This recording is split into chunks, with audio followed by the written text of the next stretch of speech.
السلام علیکم ورحمۃ اللہ وبرکاتہ۔ اعوذ باللہ من الشیطان الرجیم، بسم اللہ الرحمن الرحیم۔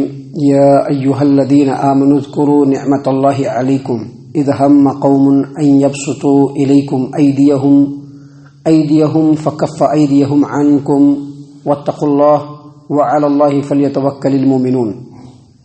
اے ایمان والو، اللہ تبارک و تعالیٰ کے اس احسان کو یاد کرو جو اس نے تم پر کیا کہ جب ایک قوم تم پر ہاتھ اٹھانے کا ارادہ کر رہے تھے تو اللہ تعالیٰ نے ان کے ہاتھوں کو تمہارے اوپر اٹھنے سے روک دیا، اور اللہ تبارک و تعالیٰ کا تقوی اختیار کرو، اور بے شک ایمان والے اللہ تبارک و تعالیٰ کے اوپر ہی توکل کرتے ہیں۔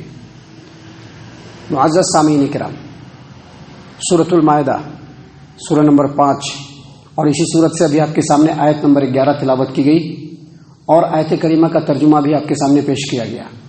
سامعین کرام، آیت کریمہ کے آغاز میں اللہ تبارک و تعالیٰ نے فرمایا یا ایھا الذین آمنو، اے ایمان والو۔ یا ایھا الذین آمنو، اے ایمان والو۔ ایمان والو جب کہا تو یاد رکھیے کہ اس سے ایمان والے ہی مراد ہیں، دوسرے لوگ مراد نہیں ہو سکتے ہیں جو واقعی ایمان والے ہیں۔ اس کے بعد اللہ تبارک و تعالیٰ نے ایمان والوں کو مخاطب کرتے ہوئے کہا کہ اذکروا نعمت اللہ علیکم، اللہ تبارک و تعالیٰ کے اس احسان کو یاد کرو جو اس نے تم پر کیا۔ سامعین کرام، یہاں پر جس احسان کی طرف اشارہ ہے اس کی طرف ایک اشارہ اللہ تبارک و تعالیٰ نے آگے فرمایا ہے کہ اذ ہم قوم ان یبسطوا الیکم ایدیہم، کہ ایک قوم جو تمہارے مخالف قوم وہ تم پر دست درازی کرنے کا ارادہ کر رہے تھے کہ تمہارے اوپر ہاتھ اٹھائے، یعنی تم کو ختم کر دیں، تو اللہ تبارک و تعالیٰ نے فرمایا کہ ایسی حالت میں فکف ایدیہم عنکم، اللہ تبارک و تعالیٰ نے ان کے ہاتھوں کو تمہاری طرف اٹھنے سے روک دیا۔ اس آیت کریمہ کی تفسیر میں مفسرین نے کئی روایتوں کو بیان کیا ہے، ایک روایت نہیں کئی روایتیں بیان کی گئی ہیں، مختلف تفسیر کی کتابوں میں مختلف روایات ہیں۔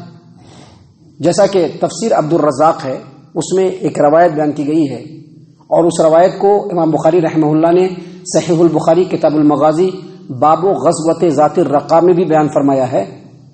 جابر بن عبداللہ رضی اللہ عنہ روایت کرتے ہیں کہ آپ صلی اللہ علیہ وسلم ایک سفر میں تھے اور صحابہ کرام بھی آپ کے ساتھ تھے۔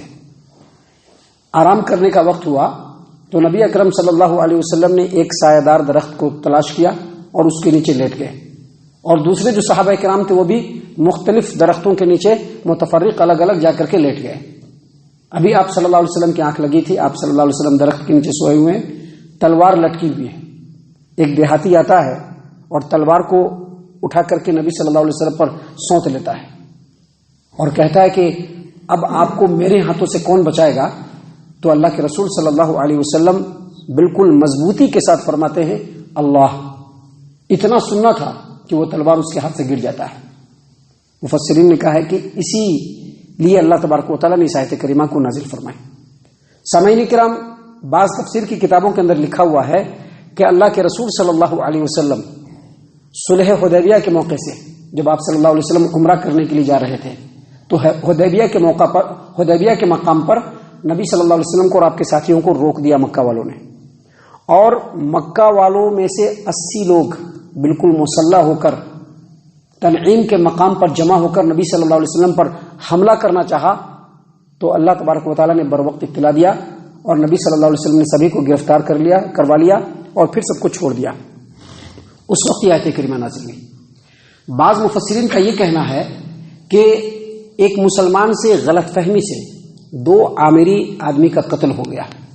اب جو 2 قتل ہوا تو ان کا جو ہے دیت دینا ہے، بات چیت صلح مصالحت ہو گئی کہ بھائی غلط فہمی سے قتل ہوا ہے تو ٹھیک ہے دیت دے دیجئے، جو اس کا جرمانہ بنتا ہے وہ دے دیجئے۔ تو نبی صلی اللہ علیہ وسلم اس جرمانے کو وصول کرنے کے لیے حسب وعدے کے مطابق، یہودیوں کا ایک قبیلہ ہے بنو نذیر، ان سے وعدہ ہوا تھا کہ جب بھی اس طرح کی کوئی بات ہوگی تو آپ کو تعاون کرنا ہوگا، تو آپ صلی اللہ علیہ وسلم تعاون لینے کی غرض سے اپنے ساتھیوں کے ساتھ اس قبیلے کے اندر گئے اور ایک دیوار سے ٹیک لگا کر کے بیٹھے ہوئے تھے۔ تو ان لوگوں نے پہلے ہی سازش کر رکھا تھا کہ جیسے ہی دیوار سے ٹیک لگا کر کے بیٹھیں گے اوپر سے چکی کا پتھر گرا کر کے آپ صلی اللہ علیہ وسلم اور آپ کے ساتھیوں کو ختم کریں گے۔ تو اللہ تبارک و تعالیٰ نے بروقت آپ صلی اللہ علیہ وسلم کو وحی کے ذریعے سے اطلاع دیا کہ ایسا ایسا معاملہ ہو رہا ہے، تو آپ صلی اللہ علیہ وسلم کو اللہ تبارک و تعالیٰ نے بچا لیا. انہی واقعات کی طرف اشارہ ہے. یہ واقعات ہیں اور اس طرح کے دوسرے واقعات بھی بیان ہوئے ہیں. ایک آیت کے سلسلے میں اگر کئی شان نزول بیان ہو تو سمجھ لیجئے کہ وہ آیت کریمہ سبھی جگہ کے لیے نازل ہوا ہے. اللہ تبارک و تعالیٰ نے آیت کریمہ میں کیا بیان فرمایا؟ یا ایھا الذین آمنوا اذکروا نعمت اللہ علیکم، اے ایمان والو اللہ تبارک و تعالیٰ کے اس احسان کو یاد کرو جو اللہ تبارک و تعالیٰ نے تم پر کیا. وہ احسان کیا تھا؟ اذ ہم قوم ان یبسطوا الیکم ایدیہم، کہ تمہارے مخالف ایک قوم نے تم پر دست درازی کرنے کا ارادہ کیا، تم پر ہاتھ کو اٹھانے کا ارادہ کیا، تم کو مغلوب کر لینے کا ارادہ کیا. فکف ایدیہم عنکم، تو اللہ تبارک و تعالیٰ نے ان کے ہاتھ کو تمہارے اوپر اٹھنے سے روک دیا. اگرچہ یہ سارے واقعات جو آپ کے سامنے بیان کیے گئے ہیں یہ ہے شان نزول اس کا، لیکن آپ نبی صلی اللہ علیہ وسلم کی زندگی دیکھیں گے اور آپ صلی اللہ علیہ وسلم کی نبوت کا دور دیکھیں گے تو ایسے معاملات کئی بار آئے ہیں. جیسے جنگ بدر کے موقع سے 1000 جنگ بدر میں 1000 جو ہے کفار مشرکین کا لشکر، اور وہ مسلمانوں کو ناپید کر دینے کے لیے بالکل تیار تھا، لیکن اللہ تبارک و تعالیٰ نے ان کو روکا. آگے چل کر کے ایک غزوہ احزاب ہوا تھا جس کو جنگ خندق کہتے ہیں. اس میں بھی مسلمانوں کی جو حالت تھی وہ بہت کمزور تھی اور اس کے مقابلے میں کفار مشرکین بہت زیادہ تھے اور وہ لوگ بڑھ کر کے آئے تھے مسلمانوں کو ختم کرنے کے لیے. لیکن ایسے وقت میں بھی اللہ تبارک و تعالیٰ نے ان کے ہاتھوں کو مسلمانوں کے اوپر رکنے سے روک دیا، مسلمانوں کے اوپر اٹھنے سے روک دیا. اللہ نے انہی چیزوں کی طرف یاد دلایا. اور اس کے بعد اللہ نے کیا کہا؟ واتقوا اللہ، اللہ تبارک و تعالیٰ کا تقوی اختیار کرو. اور پھر آگے اللہ تبارک و تعالیٰ نے کیا فرمایا؟ وعلی اللہ فلیتوکل المؤمنون، ایمان والے اللہ تبارک و تعالیٰ پر توکل اور بھروسہ کرتے ہیں. یعنی ایمان والوں کا جو توکل ہوتا ہے وہ صرف اللہ پر ہوتا ہے، دوسرے کسی پر نہیں ہوتا ہے. کیونکہ اللہ تبارک و تعالیٰ نے قرآن کریم کے اندر واضح طور پر فرما دیا ہے وَمَن يَتَوَكَّلْ عَلَى اللَّهِ فَهُوَ حَسْبُهُ، جو اللہ تبارک و تعالیٰ پر توکل اور بھروسہ کرتے ہیں اللہ اس کے لیے کافی ہو جاتا ہے. لہذا ایمان والوں کا توکل اور بھروسہ صرف اللہ پر ہوتا ہے. یہاں پر اس آیت کریمہ کو ہمارے سامنے جو بیان کیا گیا، یا یہاں پر اللہ تبارک و تعالیٰ نے جو نازل فرمایا کہ قیامت تک کے آنے والے لوگ اس کو سنیں اور سمجھے، تو اس سے دو باتیں ہم کو سمجھ میں آتی ہیں. پہلی بات یہ کہ یہ جو نعمت ہے یہ اللہ تبارک و تعالیٰ کی ہے جو اللہ نے ہم لوگوں کو اسلام کی دولت سے نوازا. لہذا اس نعمت کو یاد کرنا ہے. تو یاد کیسے کرنا ہے؟ خالی دل میں یاد نہیں کرنا ہے کہ ہاں یاد کر رہے ہیں کہ ہم مسلمان ہیں یا ہمارے ساتھ اللہ نے ایسا احسان کیا. یاد کرنے کا مطلب یہ ہے کہ ان نعمتوں کو یاد کر کے اللہ کی فرما برداری کی طرف آگے بڑھیے. یاد کرنے کا مطلب یہ ہے، خالی یاد کرانا مقصود نہیں ہے. مقصود یہ ہے کہ جیسا ان کی زندگی تھی ویسا زندگی ہم کو بنانے کی کوشش کرنی ہے. دوسری بات، اس آیت کریمہ سے جو ہمارے لیے سبق ہے وہ یہ کہ جس طرح سے اس زمانے میں نبی صلی اللہ علیہ وسلم اور صحابہ کرام کے خلاف جب بھی لوگوں نے سازش کی اور مسلمانوں کو جب بھی مغلوب کرنے کی کوشش کیا، اللہ نے ان کو آگے بڑھنے سے روک دیا.